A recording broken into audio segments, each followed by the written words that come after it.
भौजी काहे ससुरा से की नजरें चली आई।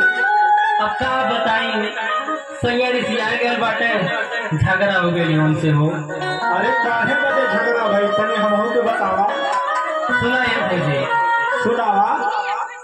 अरे हमारे पीछुअरवा भौजी बेलवा के पेड़वा। अरे हमारे पीछुअरवा भौजी बेलवा के पेड़वा। अरे पता न बेलवा अरे कचाए पे चुआ छम से सासू बदिया जोड़ने किया न बोला हमसे।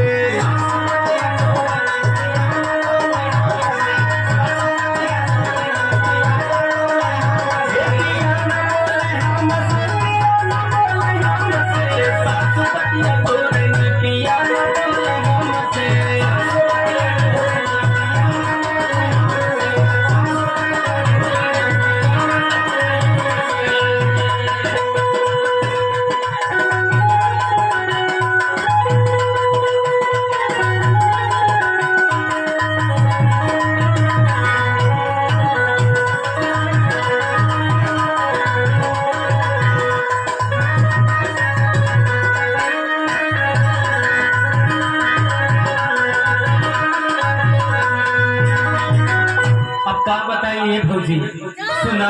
सुनावा। अरे काकारिए भौजी सुझना उपैया। अरे बहुत कमाल बाकी दिल ना रुपैया। अरे बहुत कमाल बाकी दिल ना रुपैया। अरे ननद जेठानी झगड़ा। अरे ननद जेठानी झगड़ा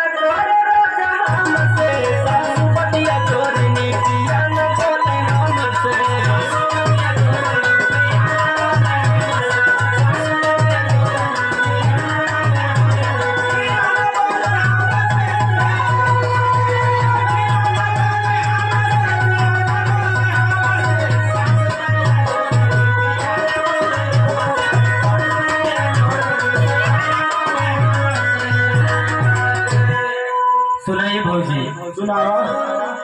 अरे मनुजा देवरवाना हमसे बतियावेला। अरे आगे तैयारवा खाली हमके समझावेला। आगे तैयारवा खाली हमके समझावेला। और सुनाइए भौजी हमरे सैया के कहा सुनील बाला मुआ के। अरे सुनील बाला मुआ के ताना सही जाम के।